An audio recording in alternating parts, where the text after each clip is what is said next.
next love mo, Okay. which is John, no? Pero, I got married. got married, Things got different. kids, naghiwalay kayo and all. Ayun.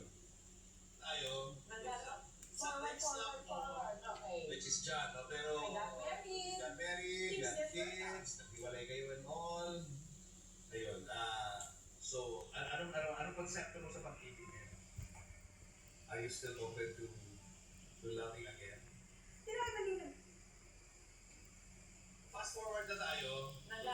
Sa next love mo, Okay. which is John, no? Pero, I got married. got married, Things got different. kids, naghiwalay kayo and all. Ayun. So, anong konsepto mo sa pag-ibig ngayon? Are you still open to loving again? Did I believe in love? I still believe in love. I watch mga Korean dramas na pinapanood ko, puro love story.